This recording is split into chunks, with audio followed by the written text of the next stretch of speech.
life hat on. Um, in social media, I think that everyone here has, various social media pages. Everyone, if you, everyone thinks they're an expert on social media too. That's always fun when you work in an organization and the people in HR or business development or whatever they try to tell you. My favorite was the risk management guy. Thought he was the best social media guy out there. So of course everybody thinks that they're great at social media because everyone has a Facebook page or a Twitter page or whatever. And just because you have those doesn't necessarily make you an expert or proficient in those when you're communicating for an organization or in this case a tribe or whatever your organization is. So I think we all know the basics, but some just kind of good housekeeping items that I think are really important to go over are a few things like find the right platform. One size doesn't fit all. Everyone thinks we need a Facebook page, we need a Facebook page. I've helped out with a lot of nonprofits who want a Facebook page. And I say, well, but do you really need a Facebook page? Because they don't understand like the algorithms or how often you need to post or what kind of posts get traffic. So I think first and foremost is to find the right platform. We had a project, we had an initiative at Cherokee Nation called Project 320K. Our government relations group wanted to try to make voting a lifelong practice. So they called it Project 320K. And the 320K came from, we had about 320,000 registered citizens at that time. So they were trying to encourage people to take their kids to the polls so that voting is just sort of second nature. It's just something you do, like going to school or then, going to high school. And so they called it Project 320K. And they wanted a Facebook page. And I said, well, but do you really need a Facebook page? Because they wanted people to hold up signs and say, I vote because. I said, I think what you need maybe is Twitter or Instagram, because what they were doing was visual. They weren't sharing a lot of links to many things, which would lend itself to Facebook, or many videos, which is also kind of a Facebook thing. And Twitter and Instagram are real time. So I think, and we'll talk about, I'll talk about algorithms here eventually. So I think it's finding the right platform. If you're something visual, then you should have an Instagram account. If you're something that you're not going to post very often, then you should not have Facebook, because Facebook requires you to post frequently if you're ever going to get seen. And then also, don't segment your audiences. As I mentioned, I have several on the board for the Tulsa Press Club, and we have different people in the organization where they want to have a separate page for each event. And I say, why would you ever want to do that? Because we have, all these pages, or all these fans on the Tulsa Press Club page, but if you start segmenting it out to the Great Plains event, the First Draft event, the Headliner Awards, you're really segmenting your audience and you're not hitting as many people. And we do run this Cherokee Nation too. Every department thinks they want a Facebook page. And you guys can correct me if I'm wrong, the algorithms have changed, but last time I checked, it was about 10% of your fans, if you're a fan page, are ever going to see your post. So if you have 1,000 fans, only 100 people are going to see your page if you're a fan page at any given time. So because of that, you have to post a lot, because I think that some people don't understand that Facebook is a business. They want to make money. It's not a public service for us. They want to make money. And so their way to make money is to hide your posts so that you will pay them to promote a post. Now, the way you get around that is you just post a lot. So on the Cherokee Nation Facebook page, we'll post sometimes 5, 10, or more times a day.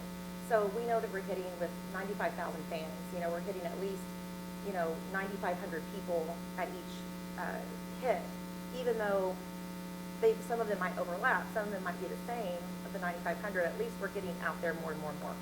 And so that's sort of the Facebook algorithms right now. So if you think you aren't going to post a lot, then I would suggest not a Facebook page, but maybe a Twitter page, an Instagram page. Also find the right kind of page, especially on Facebook. You want to be either a public figure or an organization. You don't necessarily want to be a group page if you're trying to get your message to a lot of people.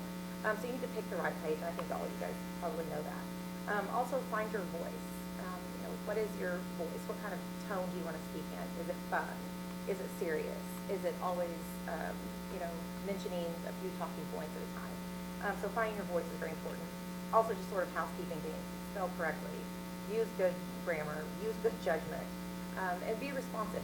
Whenever, be responsive to the good and the bad. People respond to positive reinforcement just like they respond to, if you would respond to them for a complaint. So we had this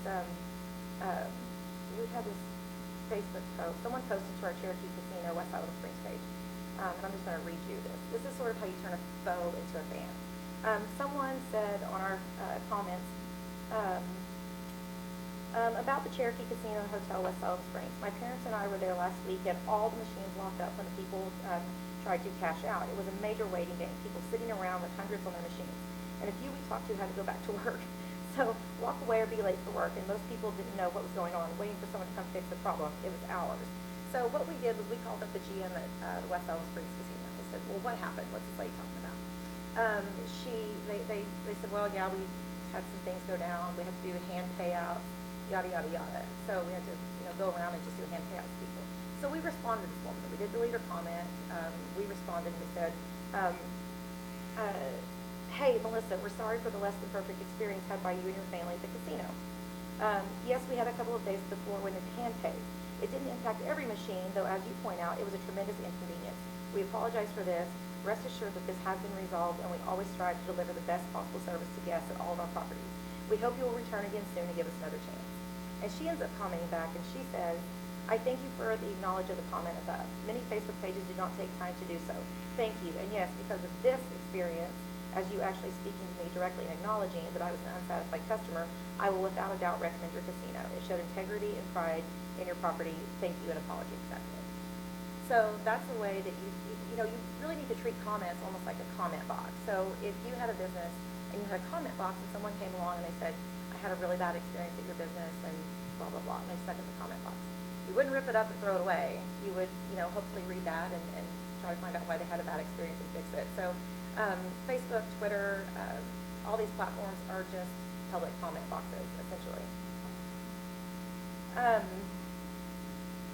Understand and stay current on the algorithms and the different rules around posting and whatnot. Again, like I said on Facebook, it's about 10% of your fans will ever see your content. Twitter instead is real time. So, you post it, it's there, it's always going to be there in chronological order. Same thing with Instagram. On Facebook, some people get hung up whenever they try to share a post. Well, now on Facebook, when you share a post, let's say Eric had something really interesting on Facebook, and I thought, oh, that's cool, I want to share that with my friends. First of all, his privacy settings count. If he's, got to just close off to friends, unless we have common friends, I'm going to be the only one to see it. But if it's public, I can share it to my page. If you share it instantly, you lose all the text that he wrote, if it's a link or a photo or something. So you have to always, be cognizant of, when you're sharing, if you want to, type up a new post or find a way to post it that you are sharing his text. And give context. Nothing is more irritating to me on Facebook and Twitter than someone posting a link to something and no text. So it just shows up as a link. And, people they don't know why they should go visit that. You need to give them a reason to. So always put some context as to what they're looking at. So, hey, I wrote this great story. It's published in a Sunday paper. Check it out here, even if it's just something like that. Always give some context. Now, which posts get most traffic? Because that's what we're all after. We're all after traffic. And what we're finding now is that really short videos get really good traffic. So if you're just out, all of us have these, clearly. Shoot a 10 or 15, 20-second video, post it to Facebook and Twitter and Instagram. It's easy, and those get shared around a lot, and they're easily consumed. People like them. Pictures are the next most traffic Facebook posts, and then links, and then just regular comments. In that order is how you're going to get traffic, which is short videos, pictures, links, and then just regular posts. Also create hashtags and be consistent. That's a fun way to, I know all of you guys are hashtagging here in Native Media Summit. Fun way to look back and see who was here and follow other people. And if you have a long-term hashtag, we have a hashtag I Choose Cherokee and hashtag Take Cherokee. And that works for pretty much anything. Whether we're promoting, today we hand about $4 million in checks to schools. So, Think Cherokee works for that. If we're talking about our healthcare centers or something, Choose Cherokee works for that. So, find a couple of hashtags that you like and use them consistently. And, I think, at the end, do what's right for your organization. Just because everyone is on Instagram doesn't mean you need to be on Instagram. Or maybe you only need to be on Instagram. Or maybe you need to be creative and explore into YouTube and Vimeo and all these other platforms. I think the most important thing is to go where your fans are. If who are your fans and what time are they online? how are they consuming it? Do you need to make something mobile friendly? Do you need to post if you're trying to shout out to, say, stay-at-home moms? Maybe you need to post things in the middle of the day when they're trying to. A girl I know works for a children's museum, and she found that a lot of stay-at-home moms were coming to visit, so she would post during the day while they were looking for activities to do with their kids, and it really helped drive up traffic to their business. So just think about all those things. Again, I think most of those are kind of no-brainers. It's just sort of good housekeeping, but at least it keeps your messages consistent and your posts consistent. And again, just do what's right for your organization. I won't get into it here, but we've launched this entirely new program called OCO Voices of Cherokee People, where we're integrating a television show with paid programming, with an online, with the program online, full episodes, segmented out, all the segments you can see online. We have a Twitter account and a Facebook page and a video page and a YouTube page. And that's our way, that's our big initiative right now, to really get out there and be social. And we wanted to make sure that it wasn't seen as a TV show, that it's a multimedia platform show. Eventually we'd like to get on that with Vimeo and Netflix, with Netflix and Hulu, and try to get on some of these apps that we all have on our TVs now. So that was just what was right for us to get our message out. So I just, urge everyone to do what's right for you, and don't be afraid to get creative. And lastly, I have to share this really funny slide that I can show you guys. So here's how you explain social media. I wish I would think about this. Twitter is I'm eating bacon. Facebook is I like bacon. LinkedIn is I have skills including eating bacon. Foursquare, which nobody's interested in there anymore. This is where I eat bacon. YouTube is watch me eat my bacon. Instagram is here's a vintage photo of my bacon. Pinterest is here's a recipe of bacon. And Google Plus is I work for Google and eat bacon. Because who uses Google Plus? So that's all I have. Much like in life, it's flexible with social media. Yeah. I couldn't get my PowerPoint up, so. That got fixed. Now I can get my presentation. And we're going to present as much time for Q&A as we can. Wait, what am I, bacon? Oh, no. I'm sorry. No, it's okay, Eric. Right? Right. For Q&A? Yeah, Right, good, right. I like No, no. that. So, a quote that I always love to say is, it's $5 to push a button, $75 to tell it, what button to push. And co-worker of mine that used to be with him and guy with the radio and everything, that was his quote whenever he had a president, something like this, and so I'm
have a whole big old book that gives you recommendations on best practices.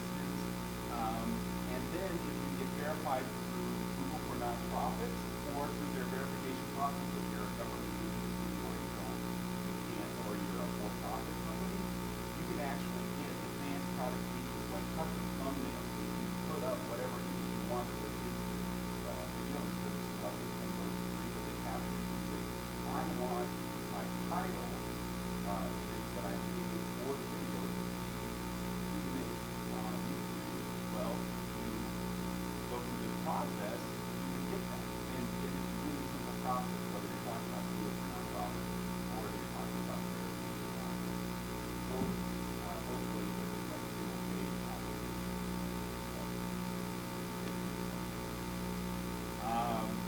You can also do live streaming, which New York College is doing with today's event. They're live streaming on YouTube, and then once it's all done, people will be able to do it on YouTube. And so it's a wonderful thing to be able to do instead of having to set up some data servers or anything like that. You can go through the process and have free live streaming.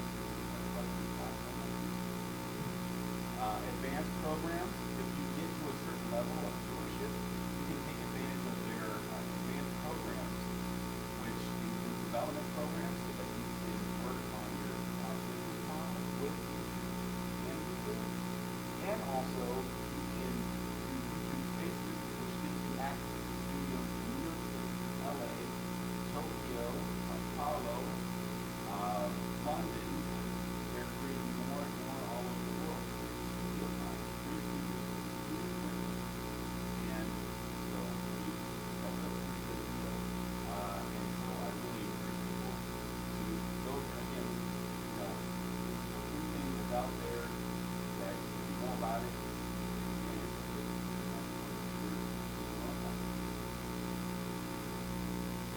and so here I am as you said, I'm going to position in 2 weeks. But the good news is that it's in the same building, and my email doesn't need to change. And so I'm still a resource for the country when it comes to social media. Feel free to email me. Let me know if you have any questions with this. I'll be putting out this on the Media OK hashtag so that you guys can follow that too. So if you have any questions, let me know.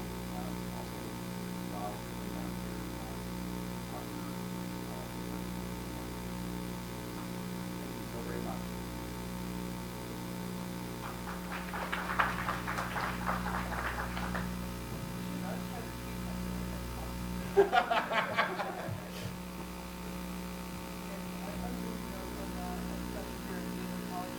And for about 4 years, I've been trying to figure out how best to develop a mobile reporting tool that merges the journalists with crowds so we can make it more.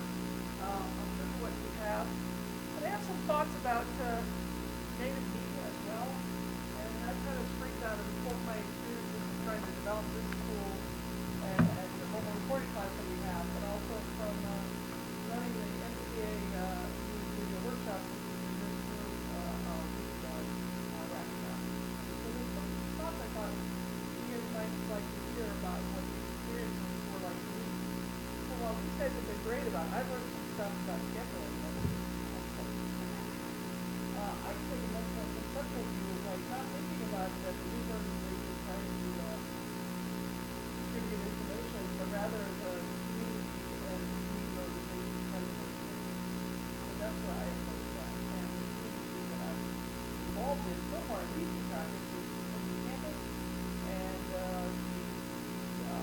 I wouldn't say just NPDA, but photojournalists and reporters who are speak-based across the country who aspire to create stories. Those are the two communities that I'm interested in. However, I'm very interested in how maybe probably another resource and an idea. Never happened. It doesn't think about it about myself. It started with Doug Seltzer, who also teaches here, kept sending me things about how New York Times reporters are reporting from their iPhones, get audio, and they can't be done quality tracks. Can't be done quality tracks. That comes from a award-winning journalist that I was. I used to some tracks. And then I finally decided Well, for the stream. Okay, for the stream, okay. Then I finally decided that, if anybody was going to develop this thing, it was John and I. And so we decided to pursue this full-heartedly in a whole bunch of different ways, trying to get grant money.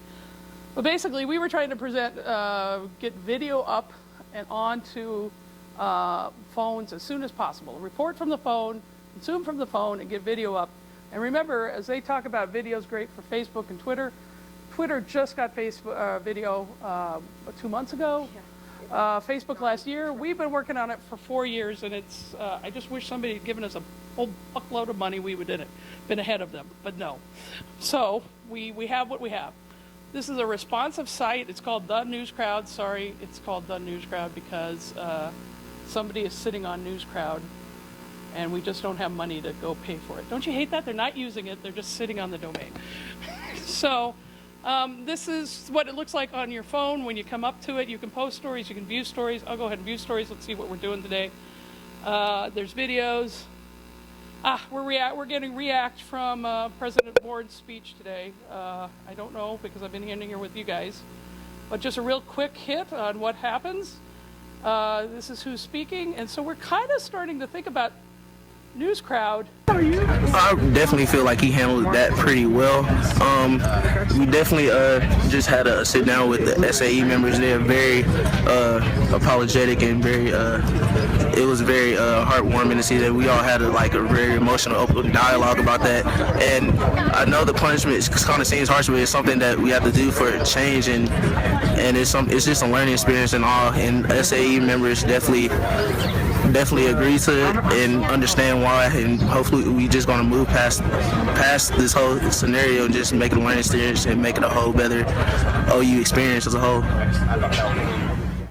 That's what the mobile class has been doing, and they've been very active since the night SAE and the racist video broke. We very much are trying to take a position of not just reporting the news, but getting, as you can see, thoughts and thoughtful thoughts from diverse students on campus. And I believe this is the Black Students Association's president. We had him up first on Saturday night when SAE was breaking. So we're a very small group of people who are now meeting downstairs, getting right down this hallway, getting yelled at for not covering the more tornado is better. So they're kind of happy. Thank you for inviting me here because they're happy that I'm not with them right now. So kudos. No, but they really have been working, and they can respond in a heartbeat from their phones. And that's what we were trying to do. Now, the other part of News Crowd is, well, before I leave the reporting part, we designed it in kind of, again, John and I being old reporters, we kind of designed it if you wanted to post a story once you got up. We kind of put the title and video and all that sort of stuff up first, and then it gets vetted by a editor when it gets up there. So it's not anything that goes up and then we have to take down. It has something that has a human editor behind it, either cleaning up, sending out on GroupMe a text saying you got to give me more information, who is that, whatever. Very journalistic, still with the standards and still in mind of let's get it up as quickly as we can to when it happens. So that's our side of it on the journalism side. The news side. The crowd side, we're starting to trying to wrap our minds around how do we create a crowd? How do we create a crowd that depends on us, who talks back to us? And that, quite honestly, that's something that we're still kind of wrapping our minds around and not really quite sure just yet how to take this and this class there. However, on the other side of my life, doing the National Press Photographers Association's News Video Workshop, what a damn long title. We had the experience, I've done it 3 years now, and so here we go. There's going to be a lot of activity on my Facebook page. That's just going to be the way it is right now because they're all still talking to each other. So what we did this year that we've never done before is this is our main page on News Press Photographers. And don't ask about the Garden Gnome. It's an inside joke. And just because we were still giddy from last week's high, we put the Garden Gnome joke on there, and we'll take it down a little bit, put our official logo back up. But this is our official page. This is a page where we promote ourselves, where we remind people when the week is coming, when the applications are. This, although it's a community page, it's really a branding page. It really is about us saying, don't forget, we're the best thing that you can ever do for yourself if you work in local TV news, especially. And come be with us. And this is our group photo from last week. So this is a site that's open to the public. I will show you right here. We're almost a full week past graduation. It was the 55th year. That's why we use the hashtag Y55. Would love to see your links to the first stories back in the wild. Please post them here. You notice nobody has posted anything, right? This is our public out in the world page. This year we created that closed group ahead of time. They talked to each other beforehand. I said, use this page to talk to each other, get to know each other, find out if you're coming in on the same airline, get a break with the shuttle. You know, if you need a roommate at Sooner Legends, find a roommate at Sooner Legends.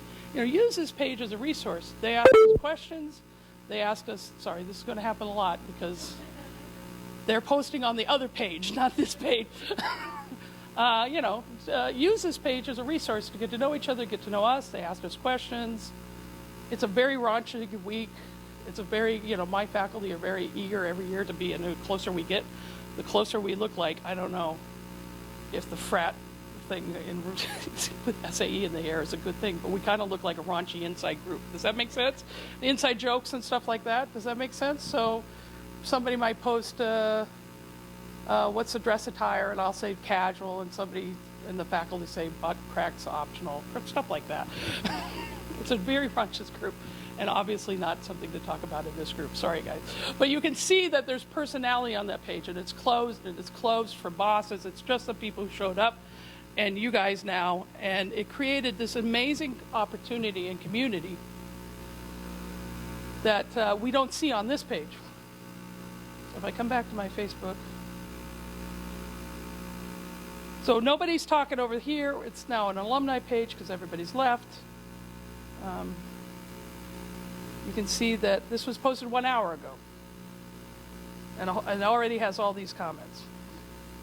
This was posted this morning, already has these kind of. These guys are journalists from Denmark, and so there's just a whole lot of conversation still going on, liking, talking, commenting, a lot of engagement on the closed group that's not happening on the branded group.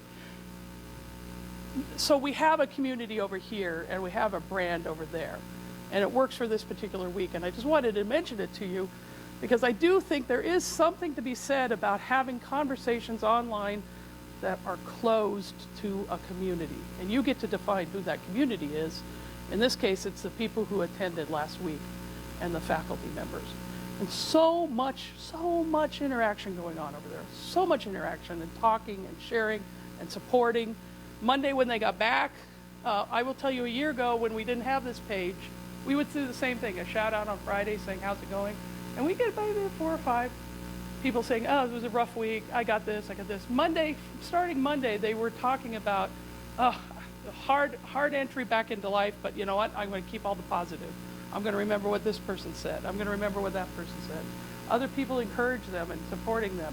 And it's pretty amazing what happened this last couple of weeks. Now, our conversations were, how did that siphon off traffic to our brand page? We ignored the brand page.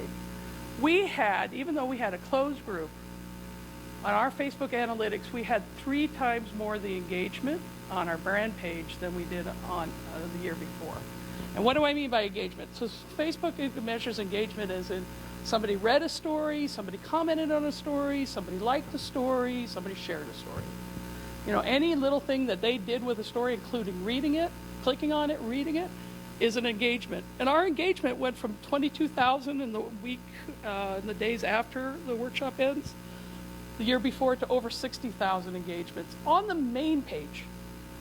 So I just think there was just so much amazing things that we did because we had a closed group before. And that's just counterintuitive to what a lot of, I think, we think of when we think of social media being a branding tool, right?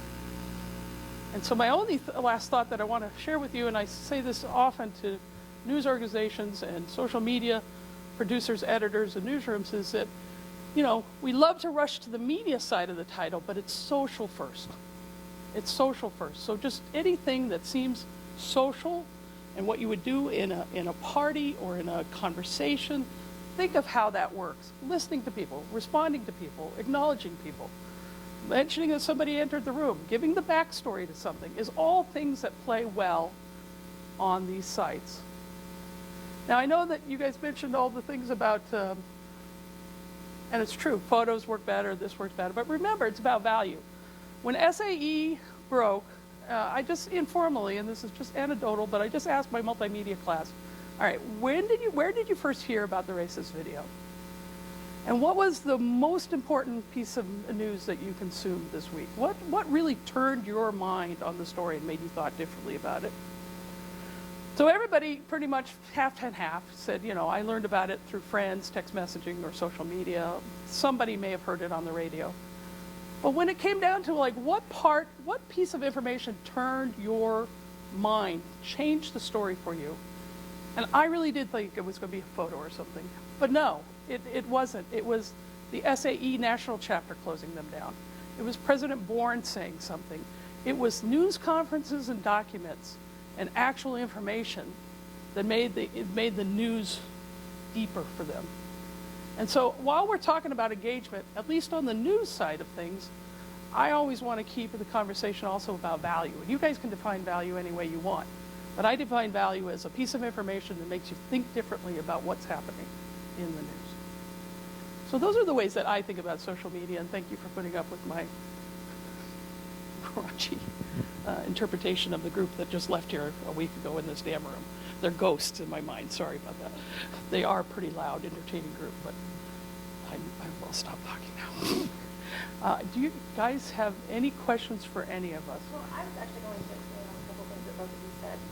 Whenever I said pick the page that's right, whenever I said pick the page that's right for you, she mentioned a group page to get that camaraderie going on for the event that they had. And how many of you in here, are you all working journalists or PR people, or of what medium? Who's newspaper in here? Any newspaper people, TV at all? In Tulsa, there's this group, a closed Facebook group. It's this clandestine group that these journalists have going on, where they swap ideas and you know, pass off tips to each other and investigate stuff. They won't let me be a part of it, but I know it exists. And so that might be a way that in your professions you might use a Facebook group, is to a closed group, to have those conversations on a larger scale with other people. And then also, I was going to actually take a counterpoint to something that you mentioned, because he was talking about scheduling posts. And again, it's all about what's right for you. We don't schedule posts because of a couple of reasons. Again, Facebook is out there to make money. Don't get it twisted. They are a business. So when you schedule a post, they think, and the best way I can put it is that you're being kind of lazy. And like he said, it will limit your algorithms if you post too much. So Facebook kind of thinks you're a robot, and they won't spread it out necessarily to as many people as they normally would. So we don't post because we find that ours, at least, don't perform as well whenever they're scheduled. But that might work for you guys. I don't know. Ours do not, though. And so the other thing with Facebook is that it mixes it up. How many times do you see in your feed that, you know, a post from 3 days ago or a week ago, and you're like, oh, that's so great, and then someone's like, why did you like my dinner from last week? It's because of the algorithms, and it's, you know, basically just rolling the dice of whatever you get on what day. So if you have things that are instantaneous, again, maybe Twitter's your thing, or Instagram or something, but Facebook is definitely not for breaking news necessarily. So that was just kind of a couple things that I wanted to. Oh, and then lastly, you know, you have to be able to be flexible, be open to change, and be able to adapt. So I was actually went to OU my freshman year, but I transferred and went north to greener pastures in Stillwater. But the College of Journalism there, it was called always the College of Journalism and Broadcasting or something like that, something very, you know, very white bread. And a couple of years ago, they rebranded to the College of Media and Strategic Communication. Well, there were some other graduates that were really up in a hissy fit about that. They just loved that it was the College of Journalism and Broadcasting. And, you know, I mean, there were people who were truly, genuinely upset about it. But that's not the way that media is going. Media is not traditional like that anymore. Everything's integrated. So I thought it was a great move because it's more reflective of what we all have to do.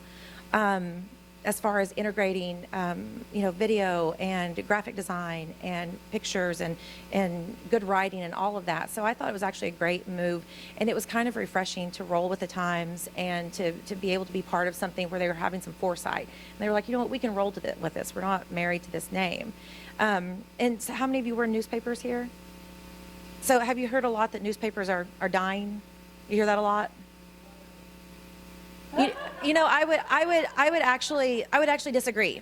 I think that newspapers are actually in a pretty good position right now, because what's really dying off is traditional TV. People under 30 don't have satellite. They don't have cable. Everyone is using apps. Everyone's getting their news from here and here.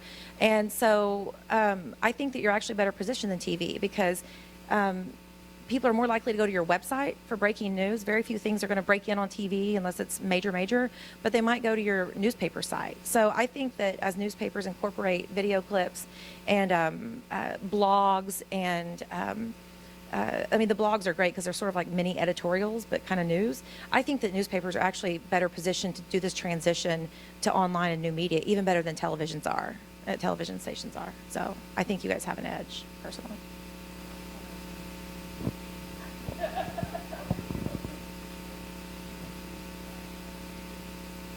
Right. Yeah. But I think the newspaper is better positioned to weather this, change.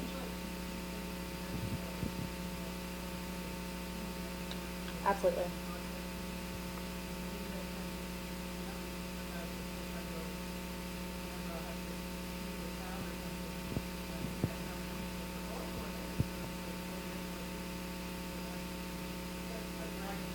Well, and usually there's just one major paper in town, so they are seen as being more authoritative, I think.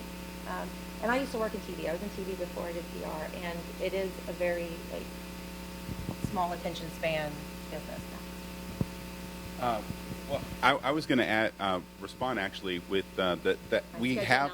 Well, no, that's really interesting because we have experimented with just doing live posts, and they don't perform as well as our scheduled posts, even when they're done later in the evening. Now, we've never paid for additional performance, so maybe Facebook doesn't treat us differently because they know that we won't pay, and so.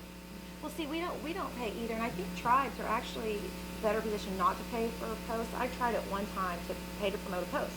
I thought we'll get that much more traffic, and it really didn't. Like I just put $50 in for a post or something, and I wanted to hit X number of people, and it hit it after like $6.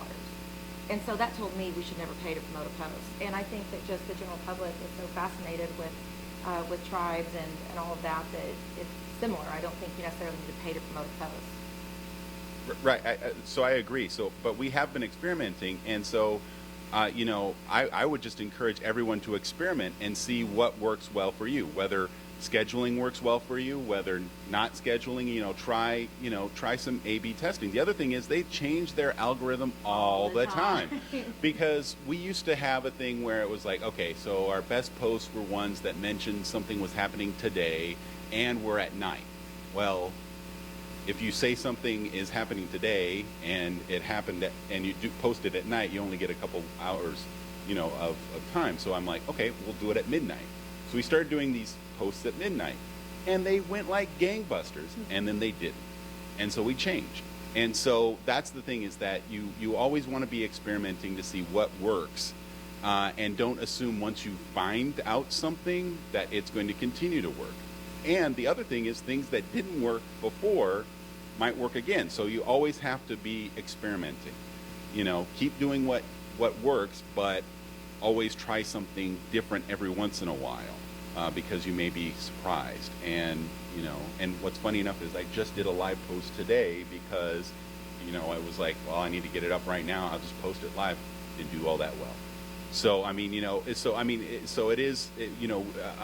We always try to experiment and see. So it's interesting, even at the same time, that it seems like our algorithms are different from one another, even though we're dealing with Facebook at the same time. Facebook wants to exhaust you. They want to wear you out. So yeah, and what she was saying about the party situation is something that I always say too, is that you never want to be a person that's always talking about yourself. So use the term congratulations is like the biggest thing that you could say. One thing that's held true is our 4 o'clock warm and fuzzies. We put like a nice congratulation or something nice and warm and fuzzy at 4 p.m. not every day, but on a lot of days. And it just goes like gangbusters because it's talking about somebody else. It's congratulating somebody else. It's a nice positive thought as somebody's leaving work.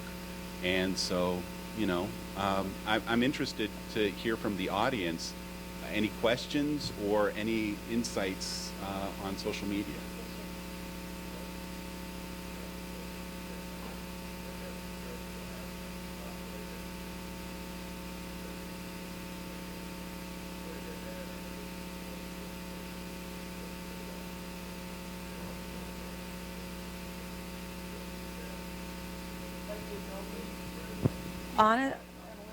Honestly, Google Analytics works just as good as anything.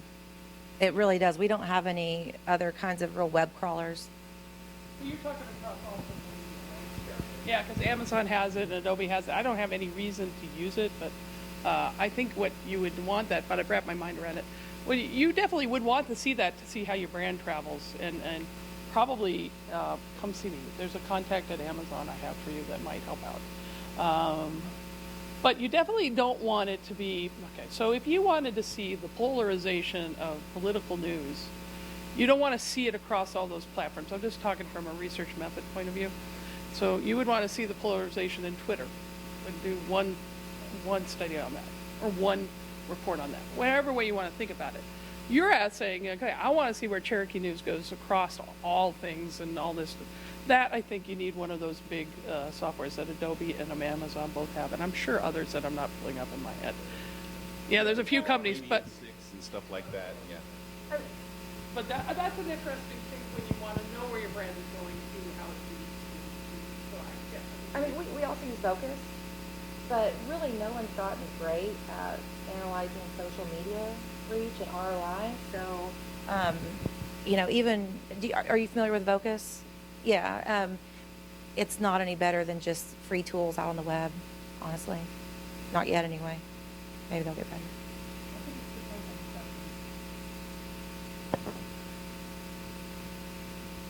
Any other questions or comments?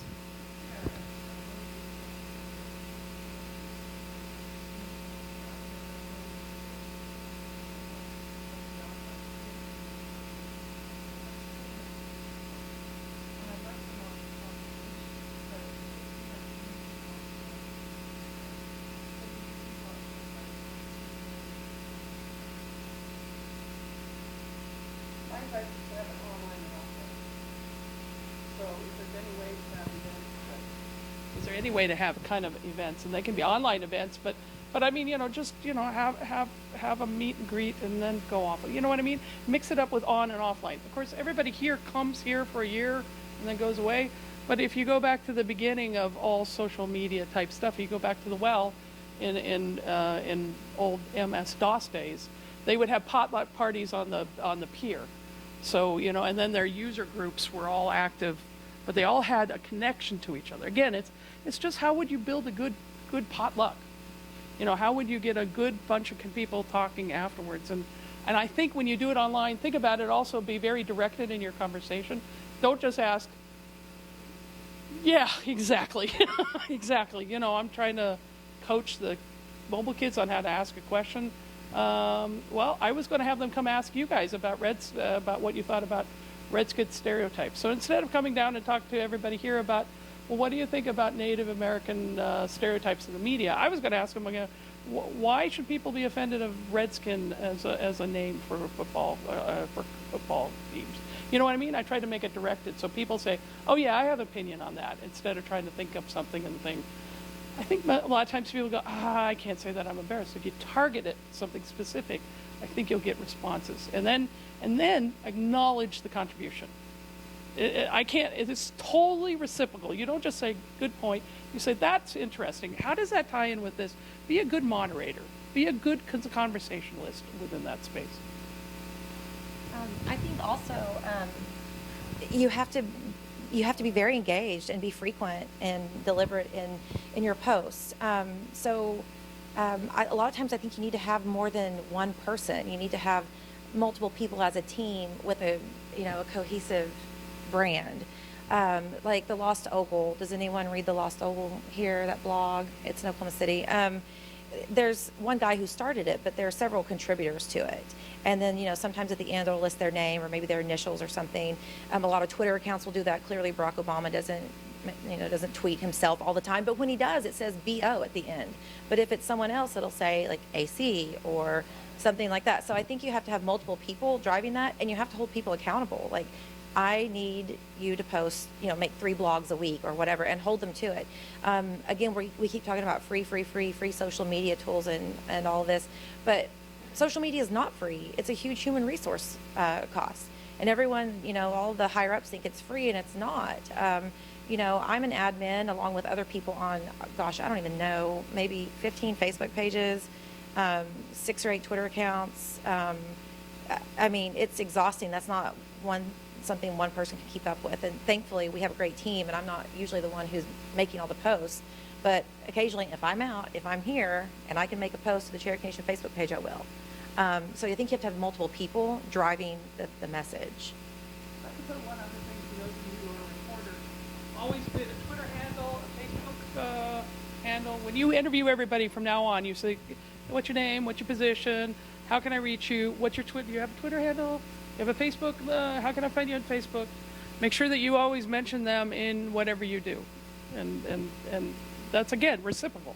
It's just thank you for spending the time. Here's what I did with your soundbite. I showed you Newscrowd, but we also use Twitter, and our Twitter feed is very in the moment. If I could give you one thought, I tried to make analogies, and this comes from Mona Altaway, who is an activist in residence here at OU a couple of years ago. Very active after that in the Arab Spring. And Mona, when you sat in and listened to her, she always talked about Twitter as being a conversation happening in a room. So again, a party, but a really intelligent party, right? Because I really get frustrated when I talk to my friends in news and they go, oh, it's a bunch of crap. I go, you're following a bunch of crappy people. That's the problem. If you follow the right people, it's a great conversation, and you just have to find out when you edge up and you start to talk to somebody that may be a little intimidating and jump in, and then they talk to you back. That's how other people feel about us. They go, oh my God, they're talking to me back. That's amazing. And that's the social connections that kind of start to build things up. Oh, and I'm sorry, and then I think of Facebook anymore. Somebody asked me last week, as potluck. It's really a potluck. Like, everybody is kind of family and friends, and they're bringing potluck over. I would just add one more thing about engaging people in a blog or some sort of form that you have on WordPress. You're going to have to share it across those other platforms, and then that gets very exhausting. And you'll be tempted to have some sort of service that when you post to Facebook, it automatically posts to Twitter and automatically posts to this. Don't do it. I know it's tempting. Do not do it, because you don't give people a reason then to come to your various social media platforms. Why wouldn't they just go to your Twitter account only or your Facebook only? You don't give them a reason to engage across multiple platforms. So although it's tempting to have it set up to auto share to Twitter and Facebook and LinkedIn and whatever, just don't do it, because then if you're like me, I get annoyed when someone shares something from Facebook and it pops up on their Twitter, and then I'm not Facebook friends with them and I can't read it. So it's just an exercise in frustration for your followers. They're all different social expectations. Yes. Like in Instagram, it's not something in Twitter may work in Instagram. They're more like something in Facebook may work as well. And I would also say make sure whatever commenting software you have is easy. Now, I know WordPress does have it where you can comment if you have a WordPress account, but not everybody has a WordPress account. And so I know they have other plugins as well. On our site, we saw a huge increase on comments when we went to where they could log in with whatever social platform they were already on. And most of the comments come from people that are logged into Facebook. And then if they're logged into Facebook, they can comment on our site, and then and then they have the option of automatically posting it to their Facebook site. And we've actually seen traffic that way too. Of course, they can also be logged in on other social media platforms and make a comment too. But that's a good way to do authentication, and so that you're not getting trolled or spammed or whatever.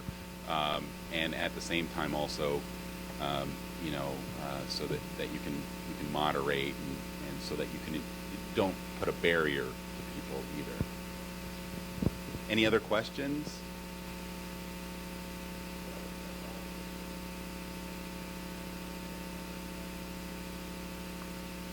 Yeah, we don't have a set policy. We have sort of an unspoken policy that we don't delete comments. We try to address them, but in our terms of conditions, it says on I think on the Cherokee Nation page, it says what kinds of comments would be deleted: profanity, excessive trolling, personal attacks. But if somebody's just mad about something, then we try to respond to them. But it outlines. So one time, this guy on the Hard Rock page, he was mad about something, and he said, well, just give me some free tickets to blah, blah show. And we were like, well, we can't do that, but, we hope you come back and enjoy soon. And then he posted again, where are my tickets? And I think we responded to him again, and then we just stopped responding to him. Because at that point, he's just trolling. So we do have set forth on our page that if it is trolling behavior, then, we probably won't delete it. We'll probably just ban you. There's a person who... thinks that they're the end-all be-all genealogist.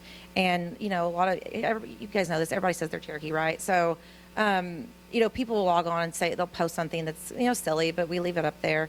But there's this one person who he felt he really needed to slap these people in the face. And it was just not, it didn't make people feel welcome. And we banned him, and I know the guy, and I'm friendly with him, but he's banned because he didn't come to engage in any way other than to belittle people and make them feel unwelcome. So if someone is trolling, personal attacks, profanity, those kinds of things, we may delete it. But it's clearly outlined in our terms of conditions. So I would suggest everyone have that in your about. These are the kinds of comments. This is what this page is for. These sorts of behaviors won't be tolerated. We kind of have a similar policy, and we basically try to engage, and we only delete if it's again, going back to that party analogy. If somebody's saying something to you, even if it's maybe not the nicest thing, you respond. But if somebody's just yelling at you all tanked out of their mind, then you're not going to respond. You're going to ignore. So. And I would state it in community standards like YouTube does. I think YouTube has a really good policy page. I mean, when it's stated in community standards, it says we're keeping a collective goodwill amongst us. And to do that, you will be kicked off if you do these things. Any other questions or comments or experiences people want to share?